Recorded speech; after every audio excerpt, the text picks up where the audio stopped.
The thing that jumped out at me and jumped out at everybody who goes through this is just how fundamentally different everybody is. Your parents shape you, your community shapes you, your wins and your losses shape you.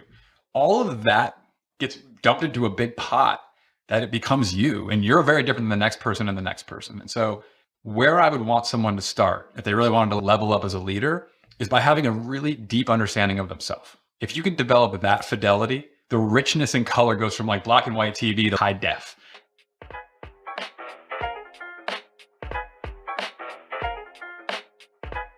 Hey, I'm David Elikwu, and this is The Knowledge, a podcast for anyone looking to think deeper and work smarter. In every episode, I speak with makers, thinkers, and innovators to help you get more out of life. This week, I'm speaking with Dave Kline. This was an awesome episode. We unpacked a world-class leadership playbook. We talked all about some of the big mistakes that both new and experienced leaders make. We talked about how to delegate effectively, how to empower teams, and a lot of frameworks and mental models for making effective decisions in a replicable way. This was a really dense and action-packed episode. You can get the full transcripts and show notes at theknowledge.io. And while you're there, you should subscribe to my newsletter. Every week I share some of the best tools, ideas, and frameworks that I come across from business, psychology, philosophy, and productivity. So if you want the best that I have to share, you can get that in the newsletter at theknowledge.io. If you love this episode, please do share it with a friend, and don't forget to leave a review, because every single one helps us tremendously to reach other people just like you. You have a really interesting background, which I personally find really interesting, and I'm sure a lot of people would too. I think particularly across the breadth of areas that you've worked in, and then also a lot of what you're doing now as well. But what I would really love to do is maybe even take one or two steps before that, and to get an idea of, even from your early life, what set you on the trajectory that you ended up going on. So maybe one of the first questions I would ask is, maybe in your early childhood experiences, what you might describe as like an inciting incident. What is one of the first memories that you have that set the trail for the path that you've gone on? I think, my parents were exceedingly different. And so I had, growing up outside of Rochester, New York, someone always worked at either Kodak or Xerox. Those were sort of the two employers. So my mom worked at Kodak, and my dad was like a serial and mostly failed entrepreneur. And so he would oscillate from, he was also a trained nurse. He was the first college graduate from his family. So he'd oscillate between working nursing jobs and then trying a business and failing and then going back to nursing jobs. At one point, the one that stuck, like the one that took off, was when he put the two together. Like basically he started a home healthcare business kind of when I was in high school.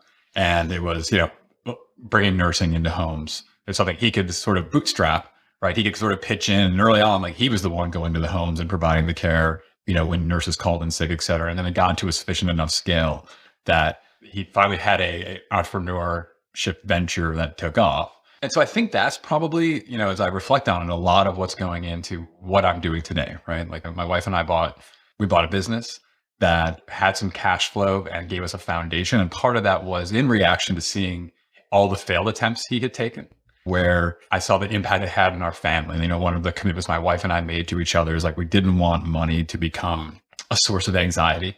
So I've worked at great places and we've been pretty vigilant savers. And part of the reason for buying the business was to have cash flow and give us a runway. But then as we're now growing and we're building out courses and our own content and that type of thing, it's sort of hearkening back more to him bootstrapping. It's a lot on us. If we want to host a free workshop, we host a free workshop. If we want to run two cohorts in parallel, we can do that. It's mostly like our sweat equity going into the business right now. And so it's sort of marrying a little bit of what I learned by mimicking him and a little bit of what I learned by not wanting to mimic him. That's probably showing up today. Yeah, that makes a lot of sense. I'd love to maybe dig a bit deeper on that and get a better idea of how some of watching that impacted you, because I think with a lot of people that maybe have entrepreneurs as parents, it can go one of two ways in terms of how it shapes both your approach to money, your approach to stability, your approach to, even on an underlying level, what you go and end up seeking out. So for example, there are some people that if you had maybe like that rocky background where money wasn't always flowing in constantly, you might strive for a job that provides a whole lot of consistency, and you want the most stable job possible that you could stay in forever, and you're going to get paid on time, and you might not actually be interested in going into entrepreneurship yourself. So I'm interested to know maybe a bit more about how you feel like that impacted you and shaped your psyche. Yeah, look, we could probably do a whole podcast on that. The few that come to mind, as kind of the starting point would be the money one you talked about. Like, it was a real source of tension. Like, my parents ended up divorcing when I was 12. And my childhood memories harkening back to that was that every fight was about money. I would say my mom had a very scarcity mindset about it. And yet she was the type of person who bought 25 cheap things that had to, that constantly kept wearing out and being replaced. Yeah. And then my dad had an abundant mindset about it, even though we didn't have any money. And he's the one who would buy the $400 shoes that would last forever, even though we had no business buying $400 shoes. And so you had this like very divergent points of view and tension. And I'd say for me, it's been an interesting evolution. Like the thing you said that resonated right away with me is when I went to a good school, managed to get in and come out. First thing I did when I came out and got a reasonably good job, I was coming out right before the dot-com boom. So if you could turn a computer on, you could be a management consultant. First thing I did was pay off all my debt, even though probably in hindsight, that wasn't the greatest call. Like taking that same money and putting it into the stock market 2 years later after everything crashed down would have been a much better return than paying off 2% loans. But I just didn't want the debt. I didn't want credit card debt. I didn't want the loan debt. I just didn't want any of it hanging over me because I saw sort of how that had impacted my family. And I was carrying around some of that scarcity mindset. My wife and I will talk about this a lot. Like that's something both of us, that another source of the upbringing thing that kind of, I think, put real weight was this idea, because my parents split up, I became the man of the house very young. And I have real pride in like being self-reliant. I put value into like being able to figure things out, fix things myself, just do whatever I need to do. And at some point that becomes a drag. It becomes a drag on like what you're able to accomplish. Like I was still, trivial examples, like I was still mowing my own yard when it would have been intellectually and logically a much better investment of my time to spend that hour doing something productive and spending $25 or $40 or $50 to have someone else mow the yard. And so that same sort of thing, here we are 20 years later, still making calls like that at times. And so that's, if you ask me, you kind of connect the first to the second, like something I'm worried about in this concept of bootstrapping is like, am I drifting back into that idea of doing everything myself? Even though ironically, I'm teaching people about how to lead big teams and delegate, but am I kind of drifting back into some of those early mindsets versus being really thoughtful about where I get leverage, where I get help, et cetera? Is that my pride creeping back in? That makes a lot of sense. And just touching on what you were mentioning about, the fact that you do talk a lot about management and leading teams.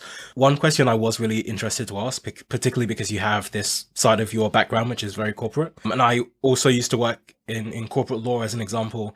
I'm really interested in, what were your early experiences? Most corporate of the corporate, my friend. Yeah, exactly. So, and it was a big law firm as well. I'm not sure if you've heard of Mayer Brown, a lot in the US side. So yeah, so that's where I worked for about half a decade or so. So it was a fun time. It was a really good experience in terms of learning. But what I find interesting is that one thing that I discovered is that I don't think people learn to lead necessarily in law. And I'm not sure how different it is in some other fields. I think there are some fields and some industries where leadership is very, very much prioritized and it's put on this pedestal. And it's your journey of scaling up within the business is about becoming a great leader. But I don't think that's the same everywhere. I think in some fields, and even now being in tech, I think to some extent it can be very similar, where your cachet as a leader can very often just come from subject matter expertise and not necessarily your ability to lead people. So I'm interested to know, maybe from your the management consulting background, how you found that approach to leadership being shaped by maybe examples that you saw. I would probably first separate managing from leading. Like I think especially in large corporate organizations, you'll see a lot of management, but not necessarily a lot of leadership, right? That a lot of what cascades down is the ability to sort of command and control, to kind of keep authority in place, to keep checks on people, et cetera. And you'll see that done to varying degrees of success. I don't think there historically has been as many organizations that saying, no, what I really need from you is true leadership. Like I need you to inspire and motivate people. I need you to clear obstacles out of the way so they can do more than they imagined, that you are going to connect with them on personal levels and motivate them on professional levels, that all the types of things that when we look at leaders where we all kind of carry a shorthand, whether those are military leaders or political leaders or entrepreneurial icons, et cetera, we look at all of them and we see what they're doing. And many people don't do that inside of these organizations, and many people aren't even asked to do that, And so I think that I'd start there, just at least separating, let's have a language around management versus leadership. And then in terms of the most shaping moments that I have, and I think this is probably for a lot of people, you sort of get shaped by both sides of the equation. Like sometimes you get shaped by being lucky enough to have a mentor or a leader or a manager who's truly inspiring and engaging in the way we're describing, or at least some aspect of how they approach people or how they lead teams, you could sort of learn from and put it into your backpack and be able to pull that out somewhere down the road. I would say equally, if not more, because of the first thing we said, the difference between management and leadership, you're learning how not to lead, right? Yeah. You're learning when you encounter someone who's a bully or someone who's toxic or someone who's using intimidation or someone who's trumping your logic with their authority and hierarchy. You sort of are almost putting away all these lessons as the inverse of like, okay, I want to remember, I don't want to do that. In the same way, I don't know if you have kids, we have a couple, almost tweens. And it's sort of the same thing. It's like, what are the lessons I want to take from my parents and pass along because they gave me a gift and I want to make sure we preserve that? And then what are the things that I want to make sure we don't replicate, that weren't necessarily gifts? And I certainly don't want to accidentally pass those along. And so I think you end up learning from both sides. Why do you think there's such a big distinction in day-to-day life? Because in my mind, just even thinking about what you were saying, it feels like leadership, it sounds a lot like economics in the way that the theory of economics and day-to-day people's lives are completely different things, right? What people theorize about what economics should look like and this perfect model of, oh, this is exactly how you do it, and what people experience is not the same thing.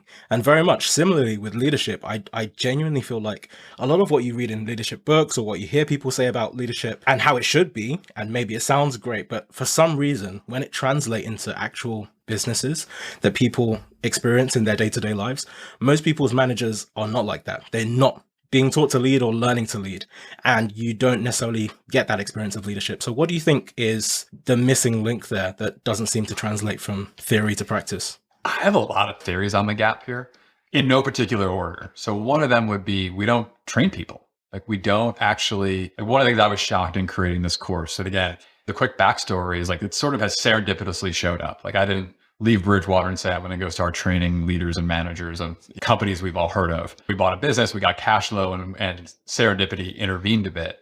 As I started to test that idea out, all of a sudden, the first signal to me was my Twitter account going from 40 people to 4,000 people to now approaching 50,000 people in like 6 months. And all I'm talking about is like leading with empathy, leading with intention, connecting to people, et cetera. And just that response to me was like a pretty strong signal. And then as I talked to people and started to structure the first course, I wanted to test. And so I sort of offered like, hey, spend a half an hour with me. We'll workshop one of your problems. And about a dozen people took me up on that. And what was so interesting is one after the other, one of my early questions would be, well, how is your company training you? How is your company helping you? What's your manager doing? And the answer was largely nothing. Like the answer was almost universally, there was one or two companies that were an exception. And there's a reason that they're so good is probably because they're the exception.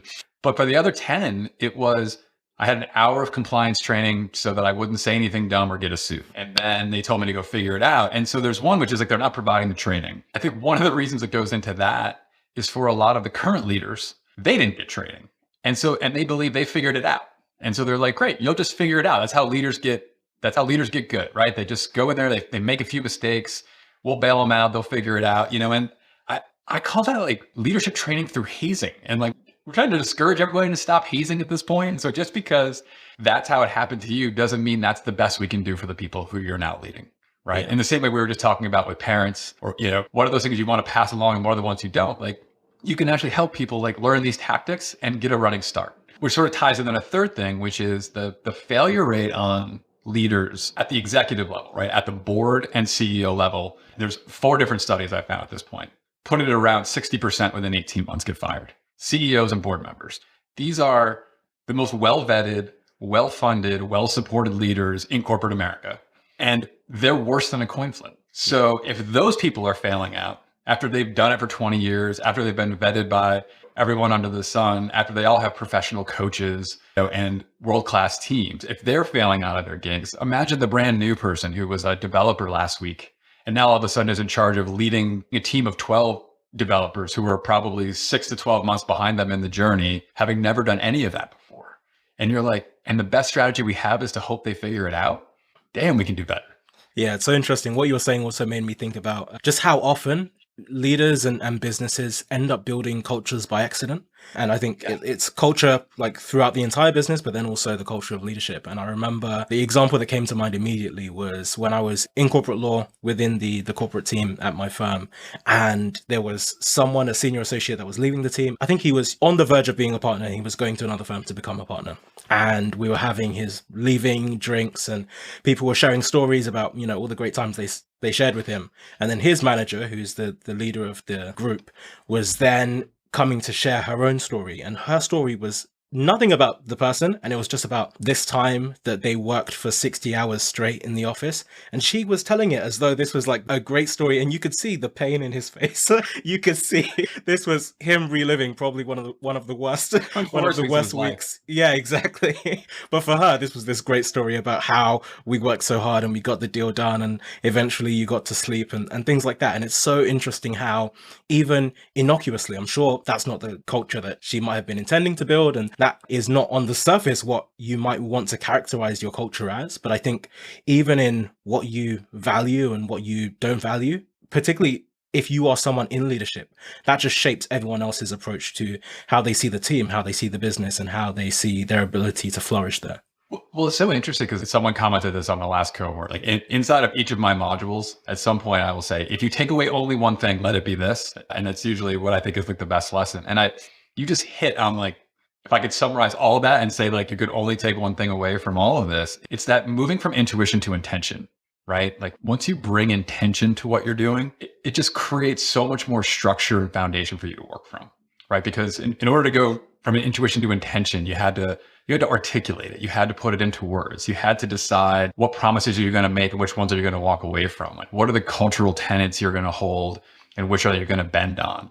And by doing that, you create now something to react to. Like, because business is going to happen to you, right? The world's going to change. You know, the market that was hot last week is going to turn around and be miserable this week. You're going to go from rapidly hiring to try to be a decacorn to like trimming 25% of your salary. Like that's going to keep happening. And you needed to have that well articulated so that as those things are changing, you can test and iterate against it, right? But without that, then you're just making it all up. And so then it starts to feel like chaos. And that idea of, you know, you kind of showed that story. The story that was jumping into my head is like listening to Brian Armstrong, who, you know, I think actually is a pretty intentional manager, and started to talk about like, I didn't have a point of view on politics in the office, right? And so it just sort of evolved into what it evolved into. And then he decided to take a stand, whether you agree or disagree with it. He basically changed the deal with people. And that's kind of the ramification of what you're describing, right? Is if you don't bring intention and sort of think through all these pieces, it'll happen organically. And then if you don't like what happens organically, and the thing is that that's the deal people agreed to. Whatever is happening, the behaviors that are happening organically, whether you meant to or not, that's what you shook on. So now you're going to change the deal. I think he got relatively lucky. I think they only lost like 8 or 10% of their staff out of changing the deal. But that's also a company that was doing really great, has more money than most startups at their stage of life. So if you're a 5-person firm, a 10-person firm, a 25-person firm, like that's not being intentional is setting yourself up for that. And losing 5 or 6 people from a 10-person lot could be game over, right? You can't suffer that kind of turnover that early.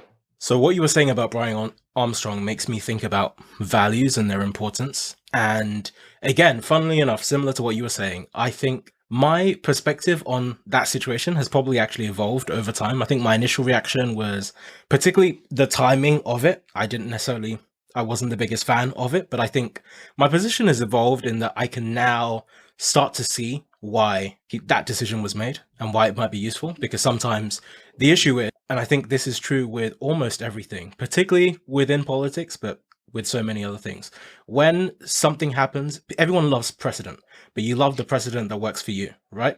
You like something to happen that works in your favor now, but if that precedent gets set and then it gets applied to something else that you don't necessarily like, then it's a bad thing. And now this is not what we want. And so I think it becomes incredibly important.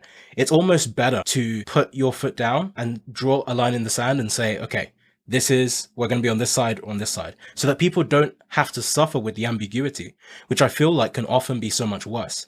I think it's actually a better solution to say, okay, we are not going to have this discussion here, than to suffer through the internal tumult. And you see this happening at other companies where some people believe this, some people believe that. And then you have people spending a lot of their time doing internal politics, essentially, which is not necessarily what is in the best interest of the business. And so just going back to the question that I wanted to ask you, which is around values. How important, not just how important is it, because I would assume you're going to say it's important, but how do you think that people and leaders can effectively go about creating a strong set of values? And a set of values are actually useful because, again, just to reiterate on this point and thinking of another example. So when I was leaving corporate law, I was leaving my firm and I was just getting a few bits together and gathering files and stuff. And I remember coming across at the back of one of these training files. I think this file was from before I started at the firm, so it was quite old. But I found this set of values and I'd never seen it before. I'd been there for 5 years. I'd never seen these values before. I have no idea what this is. I could bet if I showed it to anyone that was around me, no one would have any ideas what this was. And so I think because often what happens when people think about values is, I don't know whether people go on Google or they hire consultants or wherever it comes from. People just write down a set of 5 obscure words. Nobody really knows what they mean. And we just say, oh, this is what we believe in as a company. And it's just something that you can put on your ESG page or whatever it is, rather than a set of guidelines that anyone actually intends to live by. Yeah, I think it's exceedingly challenging to do well and to get right. Even just like I worked at arguably 2 great companies, right? Moody's and Bridgewater, in their respective domains are both market leaders, right? And my transition from Moody's, Fortune 500 company, 100 years old, where I would have said the values were closer to what you described, which is not that we were actively violating them, but they were passive. They were sort of 10 or 12 statements written down that went in our annual report. And it was never really actively considered or talked about, et cetera. That may have changed, since then. But then I moved to Bridgewater and it was sort of expecting there's like a much talked about principles, operating systems, like this notion of Ray wrote a book. He had it internally, then he shared it publicly, then he published it. It's a bestseller. And my expectation going from Moody's to Bridgewater was that'd be sort of the same. And it couldn't have been 180 degrees more opposite. Like I went from a set of values that were written down that we rarely discussed to something that was literally talked about and evaluated in every meeting. Like the ideas of decisions were being made on radical transparency. Because that was an agreed upon value, every meeting was recorded. We never redebated that. We never re-legislated that. We simply just hit record and recorded the meeting.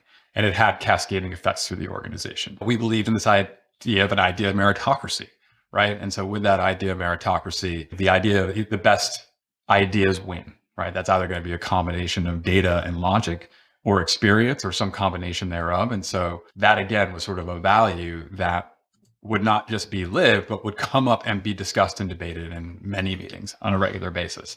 And so I think those are almost like 2 extremes, right? And I don't know that you have to live at either extreme to have good, clear values on your team or in your organization. But I do think you're probably closer to the Bridgewater model if you really want to be a values-led organization, right? Like if you're Netflix and you're putting out a 110 slide deck articulating your culture and your values, and you're not only like saying what they are, but you're creating the mythology that shows what they are, and those stories pass along. Like that was something else I saw at Bridgewater. So anyways, that in my mind, you sort of need to 1, take the time, articulate them, write them down, and have them. 2, make sure there's real stories that bring them into life, and 3, constantly be engaging and testing them and interacting on them to figure out whether they're truly aligned. And if you do have to change the deal, I think it's better to change the deal than it is to kind of suffer through an outdated model, but kind of do it clearly, do it swiftly, do it openly in alignment with the values that you're continuing to hold.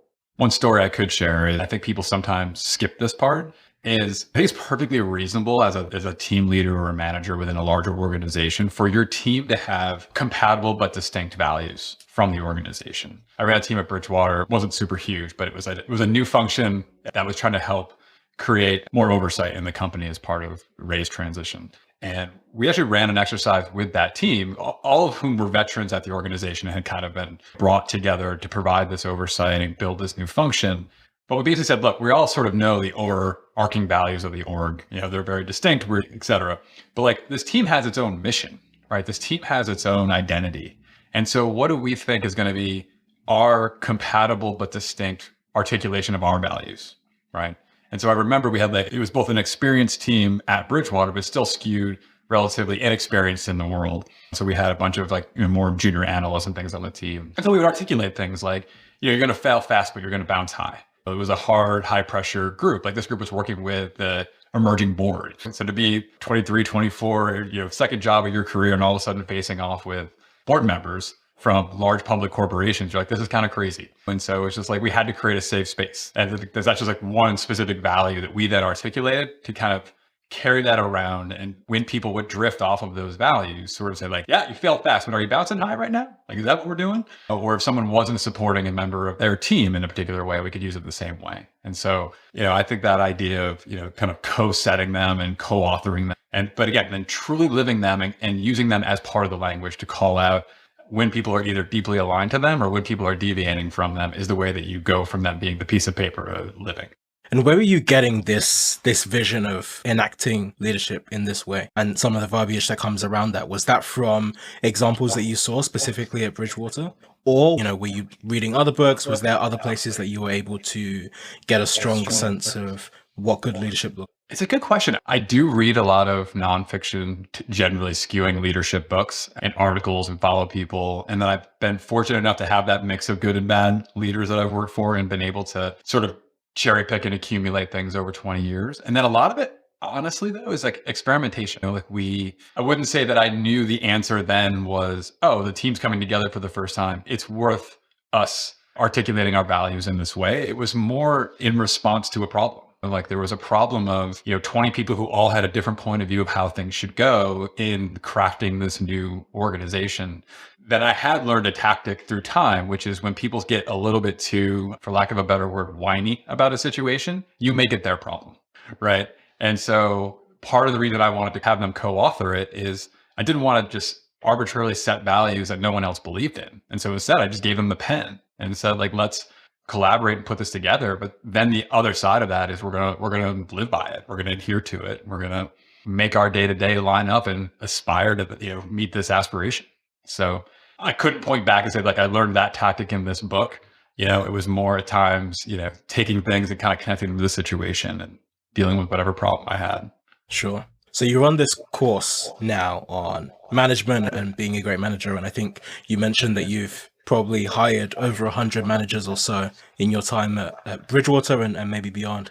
So one of the questions I had was, going back to the phrase you used earlier, right? If you take nothing else away, what would you say is the number one management lesson? I'm going to ask for more, but if there was one thing that someone could do as a manager in particularly, let's say if this was their first manager role, what's the most important thing to get right that unlocks all the other things? I'm like hesitating because I don't want to, the cliched answer is to tell you your people, right? You almost led the witness by drifting into recruiting for a second. It is very true. So let's start there and say, like, if I were starting from total scratch with greenfield team and I could do whatever I wanted, like, of course I want to draft my team.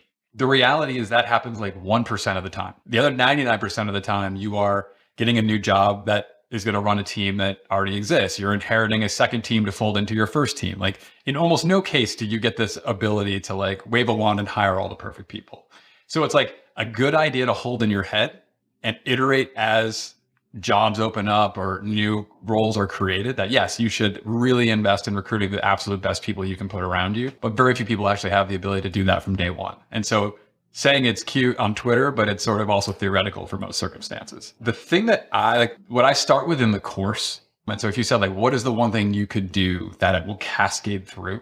It's where I start and it feels the squishiest to people until they get to the end and they're like, oh, I see how that cascades through.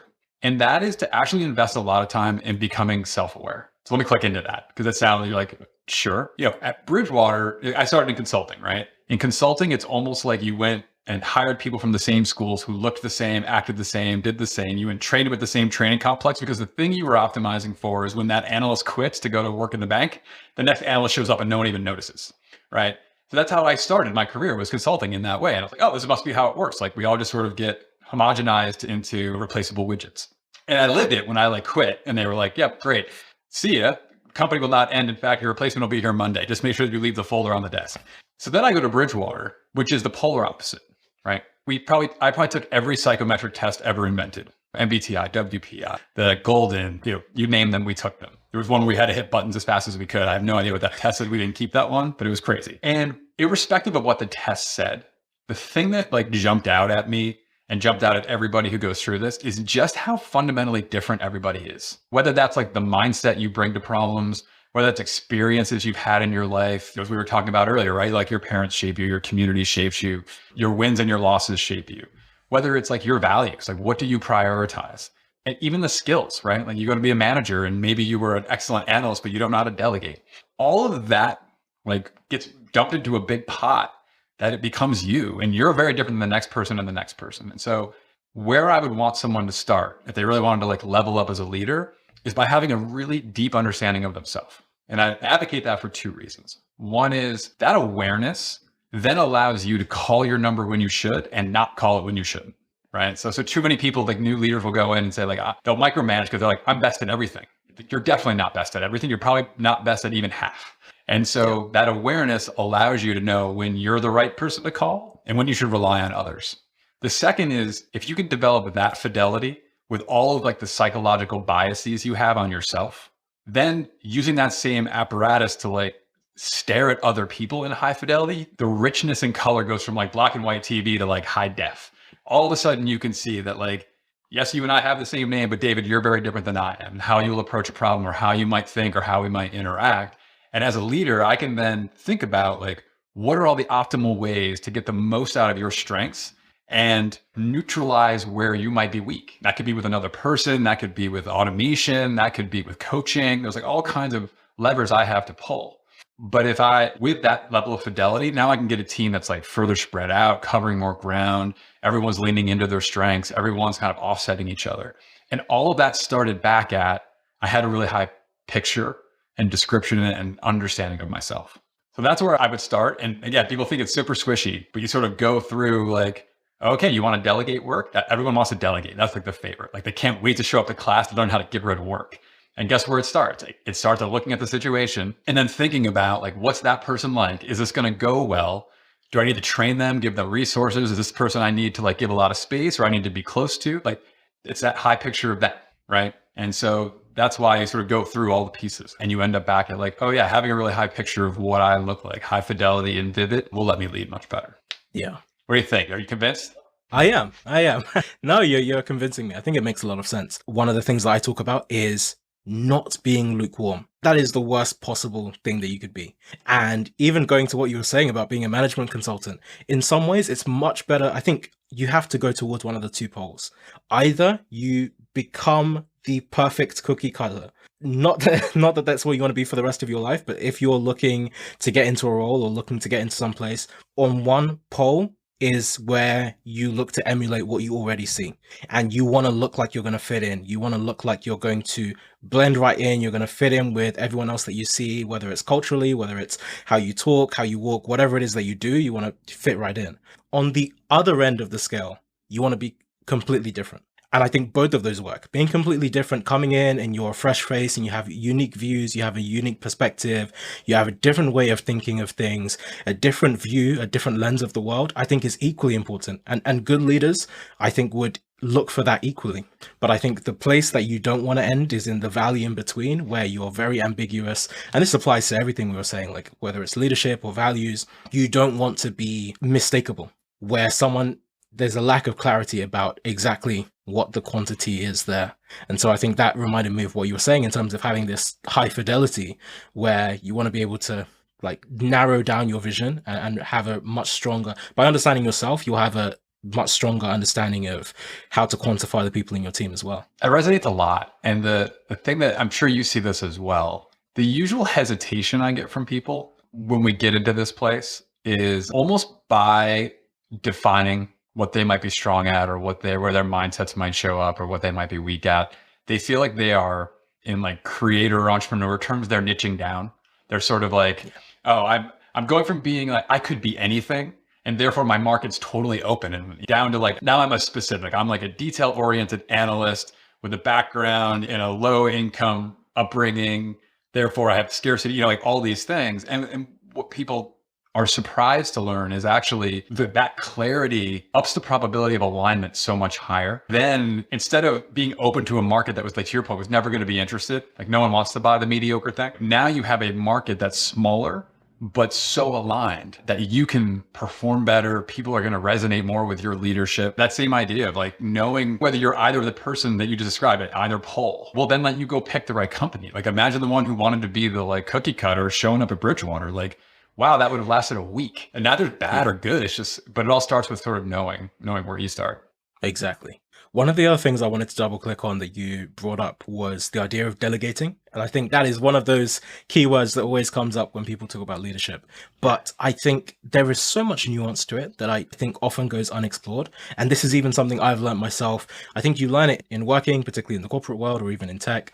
But I think what I have ended up finding is, for example, now running my own businesses and having to hire people myself, I think is a very different paradigm, because when you're hiring people within an existing business, you usually have an existing role. There is a job that they are meant to do. You already know what that is. In many ways, it exists, the work exists, and you need someone to come in and do it. And so it's very easy to set clearly defined terms of, I know what it looks like when you're not doing this because it needs to be done.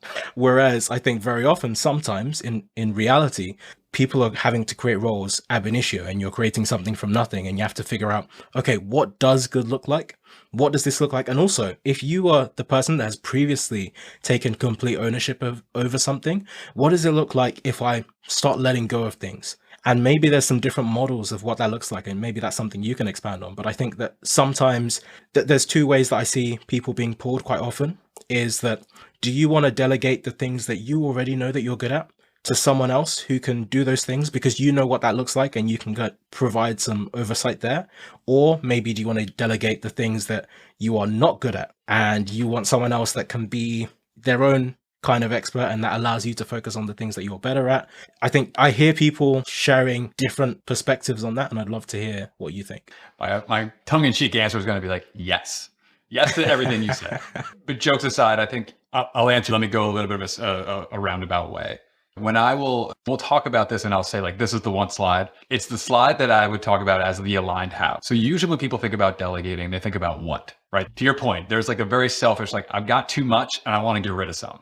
And my wife, who helps run the course, she worked at Goldman and Google, so also two great organizations. And I remember debating this module with her, and I was like, this is the most important part. And she's like, what are you talking about? Like, I was in sales at Google. Like, how they delegated? They said, like, here's your $100 million target. Go get them, Tiger. And I was like, that's not, like, when things break, it's not because the person was unclear on the $100 million target. Like, they're unclear on the how you wanted them to do it. And so she's like, that's not true. They don't care how I do it. And I was like, no, it's very true. Trust me. Like, because of the point you said, which is you've hardwired in at a place like Google or Goldman or Bridgewater or Moody's or any really established organization, so much of delegation is hardwired in. Like you said, it's hardwired into the hierarchy. It's hardwired into the process, the technology, the norms, the mythology, et cetera. Like they've done a lot of the heavy lifting for you. And so what's left is like little nudges. And you might be able to just get away with saying like, I want 100 million to come out of all of that hierarchy and all of that process and all of that structure, and it can work. To your point, when that's not true, either because you're delegating new work or you're building a new company, et cetera, you actually have to spend a lot of time in the how. Like you actually have to have, to your point, a visualization of what good looks like, not just of what the outcome is, but how you would go about accomplishing it. And the thing that I would encourage people to do, and why I was able to say yes to both, is you sort of have to go through that in a systematic way, starting with why. Like, why are you delegating it? Are you delegating it because you're excellent at it, and so having a picture of how it should be done is very easy for you, or because you're terrible at it and it's a waste of your resource and time? Sort of back to like me mowing my own yard. I might value it, but I probably shouldn't be doing it. But also getting into, especially when you're in an organization, there's like, is there a process or a technology we already have? Like you'll be shocked the number of times people get given work and don't know that there's a way to get it done, right? Or a standard operating procedure that you might use with an outsourcer. They don't know the culture. Like the culture is, it's sort of how we described a minute ago, right? And it's not that clear. And so do you want me to achieve this goal at all costs or within a particular cost structure? The one I'll always use is Zappos, right? Like you could be on the customer service desk there and help the customer find the shoes, but their culture prides itself on being quirky. And so if you want the 10 out of 10 experience, you have to be a little bit quirky too. Do the people coming onto the service desk for the first time when they get delegated new cases, like, do they understand that part of the how? And so I think lingering in that how, and it doesn't take a long time, or it doesn't have to take a long time. It doesn't take as long as you want, but that allows you to then get on the same page with the other person. It also does another thing, which is that if you co-author this, how you empower them, right? You get to let them come in, because one of the reasons you might be delegating is because they're better than you, because you're bored. That's another reason people delegate a lot. It's like, I'm kind of tired of doing this thing. Like, I'm not good at it, I'm not bad at it, but I'm kind of bored with it. That might be a great stretch opportunity for them, or they might bring a unique perspective, or they might be junior in their career, but far more technologically savvy, and they can automate that manual thing away. So there's lots of good parts. There's lots of good benefits to having a how conversation and not just a what and walk away. So that's sort of my mindset on delegating. Sure. I think there's one thing that I want to ask, but before that, maybe I'll just ask, what's the lay of the land? What would you say are your primary pillars of leadership? I don't know if that aligns with how you lay it out in the course, or if you just have some conceptualization of these are the primary areas of focus. Yeah, I mean, I definitely built the course to align with sort of my thinking on that and what I had seen work. And the good news, bad news for me is we'll do a survey at the end of everyone and ask people their favorite module and their least favorite module. So the good news, bad news for me is that the last cohort was really highly rated, and that every single module had at least 3 people say it was their favorite and 3 people say it was their least favorite. So I think it at least tells me that, like, every manager, it kind of back to those differences, though, right? Everyone's at a different place in their journey. And so what might feel obvious to you because you're an excellent recruiter might be profound to someone who's terrible at recruiting, in the same way that the delegation might be old hat to somebody, might be very meaningfully the thing that unlocks them right now. And so we sort of covered a couple, right? That idea of starting with self-awareness and intention. And then I think about sort of the key parts of my system as taking goals and turning that into expectations, right? And again, it could be goals like SMART goals. It could be OKRs. In many cases, they're going to cascade down from the organization, but you need to, like, have goals and break them down into manageable pieces of work. You then need to delegate that work in a way that empowers the people to, like, hopefully achieve it 11 out of 10 and not just check the box. You have to set up a way to oversee that work. So this is the place where people will get through the delegation piece, and they won't, as part of that aligning on the how, agree on how am I going to stay close enough to help you, but far enough to give you space. So that might be metrics or surveys, that might be one-on-one meetings, but just agreeing on the method for that becomes really critical. Then you need to have a way to deal with problems, right? We had a thing at Bridgewater called diagnosis, where we would take problems and try to get to the root cause, not terribly dissimilar from like the Toyota 5 Whys. There's lots of different methods, but you need to have some language to quickly and efficiently get through problems and make them better and fold them back into the work. And then, the thing that I was saying, I know it's trite, but you will have to eventually recruit. And so you got to go get new people. And then I think the other thing you need to do is coach and develop your people, right? And so if you've got goals turning into expectations that are well delegated and overseen, and you've got great people who you can coach and develop to get better through time and ultimately replace yourself, and do that in a way with like clear intention and values and thriving community, I think you end up with a pretty good foundation for leading. And then you start to put your own spin and brand kind of back to that self-awareness thing, right? Like, you don't have to lead the way I lead, and you probably shouldn't, but those tactics will support you irrespective of what that appropriate brand is. I wanted to talk about decision making, because you mentioned the Bridgewater framework, and funnily enough, complete coincidence, but I actually kind of stole it from my course. there's a part of my course where we talk about decision making, and I use part of that framework. So maybe you could talk about using Bridgewater as an example, just the diagnosis framework that you guys have there, but then also maybe you can expand on how you think about that now in terms of as a leader or just as an individual in general, being able to make sound decisions and being able to evaluate your decisions after the fact. Yeah. So I felt like at Bridgewater, there were sort of 2 frameworks that one led to the other, right? So Ray would often talk about the 5-step process. And again, I don't know that this is particularly profound, but like it just became our language for describing the process, right? And so you started with a goal. You would then encounter problems trying to achieve that goal, right? Those problems get diagnosed to understand why. Usually for us, why meant something about the machine being either people or process and design. And so you could change one or both, right? You could train people, you could replace people, you could upgrade, you could add more people, you could change the way they do work, you could give them technology, et cetera. So you then change that design, and then finally you execute, like you run that machine and see what that factory now produces. And usually what will happen is it'll hopefully achieve something better, and generate new problems that starts the process all over again. So it's sort of be drawn as these loops. So that was sort of the general kind of ongoing framework. And then within the one that was most powerful for me, like I would get often called into different groups to either run this diagnosis process or to train other people into doing it. But it was effectively like when done well, I think it's like a guided self-reflection, right? Like you're sort of going through these 6 steps where you're starting with what suboptimal thing happened. Because a lot of times people are like, there's this huge problem. And you're like, actually, that's not even a problem. But let's agree on what it was. And the way that I have people conceptualize it as a factory, right? Well, was the quality bad? Was the cost too high? Are the workers striking and have low morale? Then you get to like, who's responsible? Like who runs that factory? And a lot of times you pause here because when you're doing this with a group, people are confused. And that's usually your first sign. Like, oh, we don't actually know who's in charge. We don't know who the decision maker is, or we don't know who's supposed to be doing what. Then I think the most unlocking question is, and you used the phrase earlier, so it was clear to me, is like, what does good look like? So before you even tell me like what broke and what happened in the factory, describe the factory as it's supposed to work. Because one of the problems can often be like a poorly designed factory. So it doesn't even matter that it all got messed up. It was a bad design in the first place. So we describe that. And again, you'll find a lot of people who don't know what good looks like, to your point of like, they're kind of faking it. And so of course, then people underneath them are making all kinds of crazy decisions because the person leading and designing it is faking it. But if you imagine they have a good design, then you're moving into what actually broke. And you're sort of trying to pick through logic and data and using the room, what were the biggest problems? And then you're asking why until you get down to the root cause. And for us, when I train most companies, I don't necessarily try to get to like the fundamental being of the person. That's not usually aligned to their culture.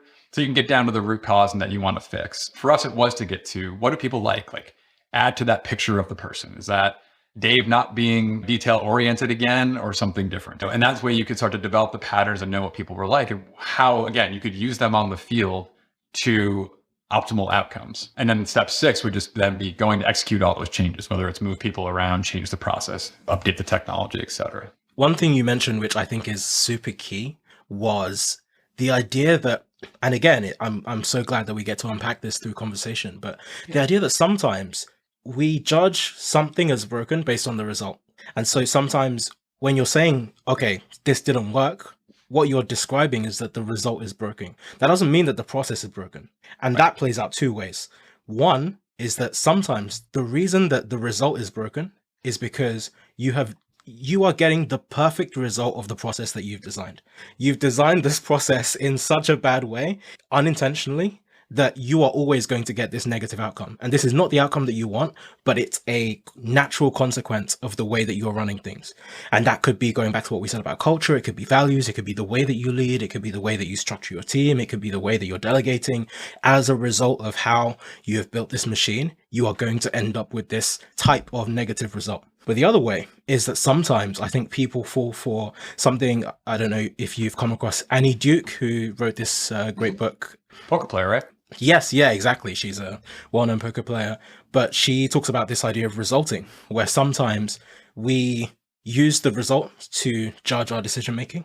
And so it's this process of being able to discern. Sometimes you have a bad result and the cause is bad decision making, but sometimes those 2 things are completely separate. So one of the great examples she uses, and I also use it in my course as well, is the Seattle Seahawks, the Super Bowl game from a few years ago. Well, quite a few years ago now, but I remember it like it was just yesterday because they were supposed to win. You're coming down to the final play, 26 seconds left on the clock. I remember it exactly. They're on the 1-yard line. Marshawn Lynch is, yeah, exactly. He's standing right there. All you have to do is hand the ball off to him. You only have to go 1 yard, and they decide to run a toss and it gets intercepted. But everyone was, including me, I was watching the game. Everyone was upset. Everyone was angry. That seemed like the worst decision in Super Bowl history.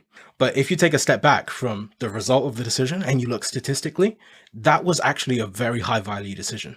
The odds of an interception happening on a play like that are incredibly low. This was a one in a million failure in this event, right? On any other day, you run the exact same play. Now you're a hero. Now you win because you ran the unexpected play and everything turns out differently. People are singing your praises. They're pouring Gatorade on you. Everything works out fantastically. So I think, again, going back to what you were saying, there's this interesting paradigm of when the result is broken, you have to be able to go through a robust diagnosis process in order to discern, is it the case that you have designed a suboptimal factory that churns out bad decisions? Yep. Or is this an anomaly, and actually the process itself is good and the result is bad, and maybe there's something in the intervening space that you actually need to fix. Well, and then let me give you a third one. Maybe you'll fold it into your course. The reason that we would linger on the very first question, right? Like, what is the suboptimal outcome?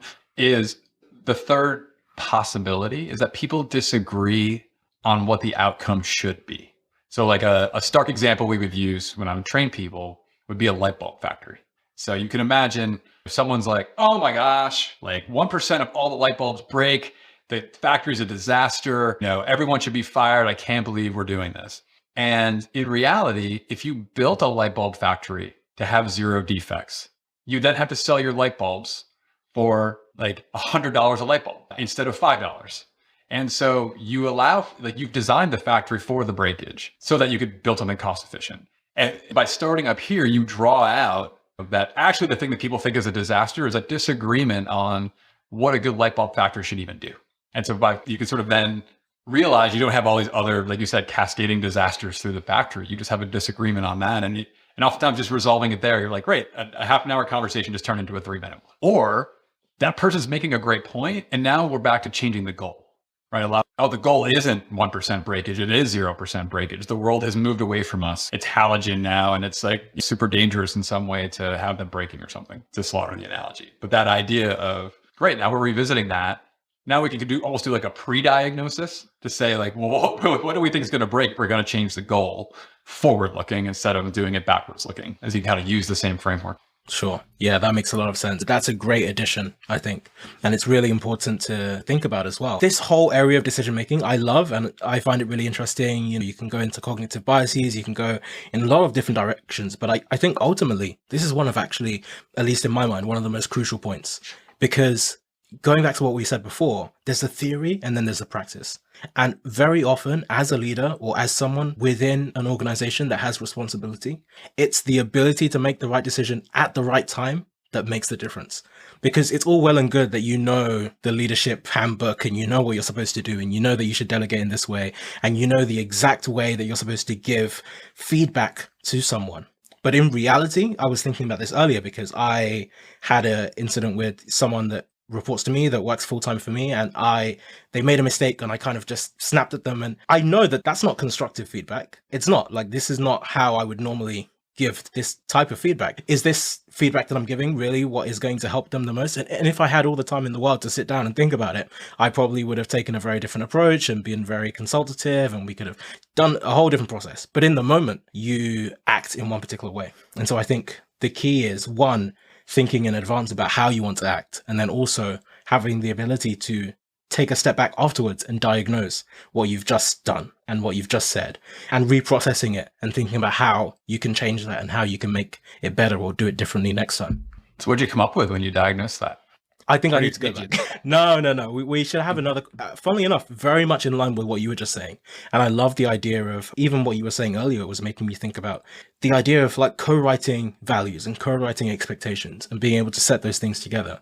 And also what that tied to what I was thinking earlier is just the idea of having this consultative, asking more questions the other way. Because I think very often something that happens frequently through the day is someone will say something and then someone will come to me and say, oh, what should we say? What should we do? What's the answer? And very often, because it can seem quicker to me in the moment, each of those times to just give the answer, like, let me focus on this. Okay, here's the answer. Go do that. But that doesn't help them to grow, and that doesn't help them to think. And even though it might take more time up front, I think Rory Vaden, I can't remember the exact analogy he uses, but one of the things he talks about is the compounding effect of being able to delegate effectively, where this might only take me, let's say, 2 minutes to give the right answer every time, and I just give it to them. But when you add up all of those 2 minutes compared to if it took me 20 minutes the very first time to help them learn to make that decision for themselves, then it's done. And now the rest of that time, I'm able to reap the compounding benefit instead of having to pay this cost. It's almost like a toll gate now where I have to pay this cost every single time this issue comes up. Yeah, exactly. It's such a good, I was almost trying to, what's the picture you could draw to really get people to see that like the payback rate on delegating well it's much higher than you think. Like, it happens a lot faster. Even though in that moment, you're like, I could do this in 2 minutes. Why am I going to invest a half an hour? And sometimes it's worse. Sometimes it's much more than that. Like those are the easier, trivial ones. When you're delegating like whole jobs, you could invest months, and you have all these lingering fears in the back of your mind about, well, what if the person leaves, or what if they can't do it? And then you just rationalize yourself right back into doing it again. And you never quite get out of that cycle. So it resonates a lot. I want to respect your time. I'll ask probably one or two final questions. There's one that I do want to get off my chest. Just the idea of feedback. And I think, again, there's two sides of this. One, which goes back to what you were saying earlier. I think it's both giving and getting feedback. And when you were talking about even just the feedback on your course, this is what made me think of the question earlier. Because I remember Seth Godin, as an example, talks about this idea of ratings, like book ratings. And he doesn't read the 5 stars, doesn't read the 1 stars, because in his mind, they're both wrong. And he wants to read the 3 and 4 stars every time. Because if it's a 1 star, then it wasn't for them. And I don't know if that always applies in leadership. Sometimes it's a 1 star because you're really bad. But I think it's an interesting paradigm, because sometimes both the 1 stars and the 5 stars can be misleading, because there might be, kind of going back to what we were just saying, some fundamental understanding or misunderstanding about the objective. There's a misalignment that has created such a disparate outcome, or a complete alignment in the case of a 5. But really, it's often in the 2s, the 3s, the 4s that you're getting the nuance, because clearly there is something that wasn't pushing them all the way one way or the other. And there is something that they get, but there's something that they don't get. And I think there's a lot of color there. So I'm interested in your perspective, one, as a leader, in terms of receiving feedback and how you respond to different types of feedback, but then also the flip side of that is being able to give effective feedback as well. So let's take those into 2 parts. I think as the leader, the short version looks a lot like say thank you no matter what, right? If you crave feedback and you want to come in because you think it's going to fuel you to be a better leader, you have to show gratitude for anyone brave enough to give it. So good or bad, you praise it. And honestly, you try not to debate it. It's fine. A lot of times people are giving feedback and it says as much about them as it does about you. They are bringing all of their unique mindsets and abilities and values to that point of view. And that's okay. Like, it's just data. Like, one of the advantages to like sort of getting comfortable at Bridgewater is we would get thousands of feedback, observations, positive and negative, every year. And so you can sort of sit above it and just be like, it's data. No real data point matters that much. Now the trends matter, right? And so when I'm going back to being the leader receiving feedback, the thing that I would say is like, I wouldn't debate it, but I would sort of put it in context of like, oh, that matches this thing I know about myself, or, oh, that's new and unique information for me. And then I would be clear about what I'm going to do with it, right? Like, am I going to go change? Like, don't sign up for changing if you're not going to change, because that will be noticed and that will be your next piece of feedback. And so it's really fine to say like, I really appreciate you sharing with that. I mean, like, I'm grateful, and I need to think about what to do with that. And then at some point, you sort of want to close the loop, and I think it's fine to say like, I really heard you, but here's how I think about it. And I'm going to continue to do things the way I'm describing, or the way that I think is effective for me. And here's why. And in any of that, you're just having a conversation, right? I think you want to move away from it being as robotic as possible to just being like 2 humans on the team. Someone's the player coach, and you're trying to get the best possible outcome. And hopefully you're all mission aligned and values aligned. And so therefore it's just like part of colleagues getting the most from each other. So that's, in terms of receiving it, I would keep it pretty simple in that way. But don't let it, like, don't push back.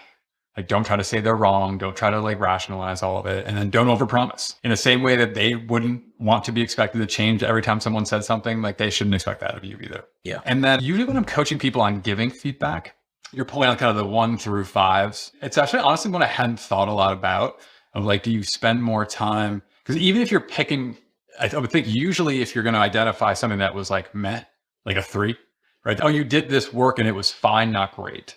You usually end up pulling it apart into the aspect of that made it the 5, because you want to like be highlighting and emphasizing, getting them to do more of that, and trying to pull apart the part that's the 1 that held it back, that they mailed in, that they skipped, or whatever else. So you sort of end up on the bookends anyways. And that ends up being the key point, which is you want to be balanced, right? I think I've heard that like even Ray has sort of shared this reflection of like, one thing that he wished he could change a little bit more in the operating system was it was too weakness focused and not strength focused enough, or not at least balanced in the 2. And so we had a lot of people investing a lot of their effort to kind of take the thing that they were bad at and make it good. And my reflection is that like, that's a big waste of time. Like, you sort of want to take your weaknesses and you want to move them from being liabilities to being unnoticed, and all the rest of your energy, and then do that like the cheapest way possible. He's like, whatever that is, don't overinvest, and take all your other energy and take the thing that makes you special and like triple down on that. Like just turn yourself into like the spikiest snowflake in that set of dimensions. And in order to lead people like that, you want to at least be balanced. If you're erring on one side or the other, err on the positive side, not the negative side. And the other thing you need to do is be consistent. Like even if you have the best of intentions, if you're sort of inconsistent, if you just like swoop in and give feedback when you're ticked off, and then they don't hear any feedback for 3 months, and then you swoop back in at random intervals, it triggers a part of your brain that just shuts down. Like you're just in fight or flight mode and you're not listening. Versus if it's just every week, like we're reviewing the work and I'm saying like, yeah, David, you crushed this and this was excellent. You were super creative here. And I loved the analytical point you made on this. And then at the same time, I really wish you could have like been more pithy in the presentation of it over here. But and it's just like a weekly cadence and it's just what we do. Then you're just like, you're an elite team. Like that's what the SEALs do. That's what the Blue Angels do. That's what like sports teams do. That's elite teams just get comfortable giving each other the goods and the bads. And I think you can get there. So that's more, it's like consistency and balance would be the two things if you want to nail good feedback.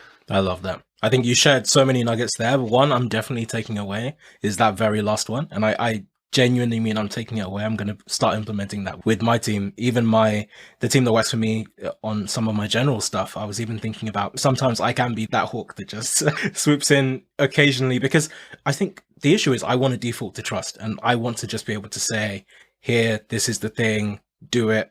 I trust that you're going to do it. A lot of the time, I'm not necessarily going to check that it's perfect until it's the time that I need to use it and I need to rely on it. And now I'm like, okay, has it been done? Is it good? Is it not good? And I think part of the issue with that is that then, and maybe I bring it on myself, is that now suddenly there are consequences for it not being good. And so if I had taken a more iterative and consultative approach where I could have stepped in earlier and said, okay, it's not quite there. There's no pressure now because we don't need to rely on it, but here, make this tweak. And by the time we do need it, it's going to be fantastic. It's going to be good to go. Whereas I think I've probably gone far too much to the other side where I want to give people trust and I want to give people time, and I don't tell people exactly here are the different things that you need to do. Figure out your schedule and you prioritize how you want to do it and when you want to do it. And as long as it's done when I need it, this is my typical approach. As long as it's done when I need it, it's all good. I don't want to micromanage people. But I think the downside of that is that sometimes you have to deal with the consequences of things not coming out right. And then there are bigger consequences. And then as a leader, you are then almost giving feedback when it's potentially too late. Or your feedback comes across much harder than it might have needed to be because you're dealing with the breakage. I'll give you one more tip on the way out. The one thing you can do is flip it to them. So one thing that I find sometimes is have them self-evaluate first. So to that point of like, they did this work for you, you haven't checked it yet, and just say like, give me your sense, like 1 to 10, how good is it? And where do you think it went great? Where do you think it went badly? And you'd be shocked the number of times they actually, if you just pause them to think about that for a second, they actually know the answer. Or you learn that they had a very different picture, back to our aligned how concept. They had a very different picture of what, either how you wanted them to do it or what you wanted them to do. And by forcing them to sort of self-evaluate, they've revealed to you what they thought good looked like. And you very quickly can hone in on where things were divergent. So plus you get more leverage that way. That is beautiful. Obviously, I was expecting to learn a lot and have the audience learn a lot from this podcast, but those are some really good things that I'm genuinely going to take for myself as well. Awesome. So glad. I enjoyed this. This was great. Yeah, thanks so much for spending the time, Dave. I really appreciate it. It was great having you on. Absolutely. Well, let's do it again sometime. Absolutely. Thank you so much for tuning in. Please do stay tuned for more. Don't forget to rate, review, and subscribe. It really helps the podcast. And follow me on Twitter. Feel free to shoot me any thoughts. See you next time.